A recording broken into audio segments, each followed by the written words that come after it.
Let me ask you about Jordan Peterson. You had a great Oh yeah, conversation with him. yeah, He has a complicated and nuanced view of faith or faith, yeah, period. He has said that he believes in Jesus, the person and the myth, and some of yeah, the full richness and complexity that you've talked about.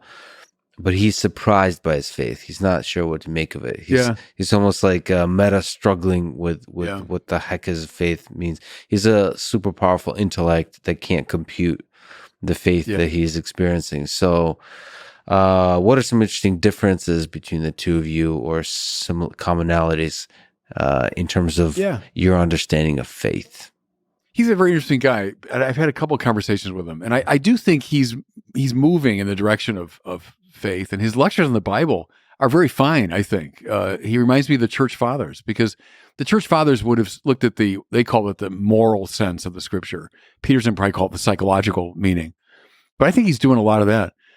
He, as I read him and talk to him, I think he's kind of at a Kantian level in regard to Jesus. And what I mean there is, for Kant, Jesus it's not so much the historical Jesus, this figure from long ago. It's Jesus as an archetype of the moral life. He says he's the image of the person perfectly pleasing to God. And so Jesus inhabits our kind of moral imagination as a heuristic, as a goal that we're tending toward. But the historical person of Jesus, for Kant, is like, well, let's not fuss about that so much. It's this figure. And as I read Peterson, especially, and talk to him, I think he's kind of there with the archetype of Jesus. And even language of like, live as though God exists. That's the als ob of Kant, the kind of as if attitude. And where I press him when we talk is in the direction of, no, that's not Christianity yet. I mean, that's Enlightenment moral philosophy. But Christianity is very interested in this historical figure, and very interested that God really became one of us. And he's not just an archetype of the moral life. He's a person who's invaded our world and gone all the way to the bottom of sin and thereby saved us, So the facticity of Jesus and then the resurrection.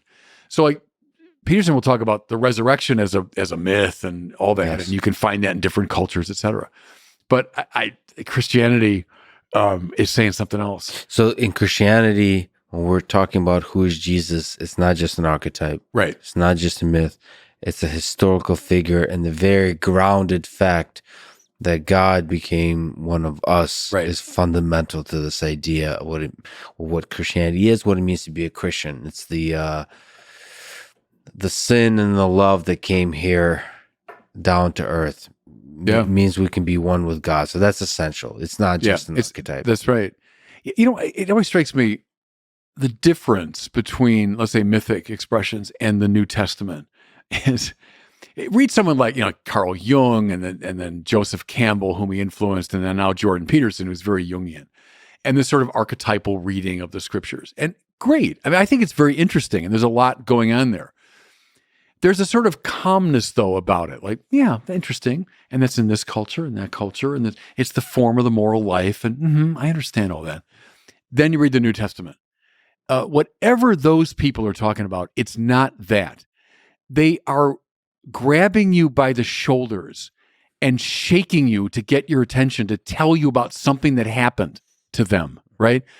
Like the resurrection, the myth of the dying and rising God and how powerful that is in shaping our consciousness. That's fascinating. That's not the New Testament. The New Testament is, did you hear? Jesus of Nazareth, whom they put to death, God raised him from the dead, and he was seen by 500, and he was seen by Peter, and then lastly, I saw him. That's how Paul talks. It's not the detached, psychologist musing on archetypal things.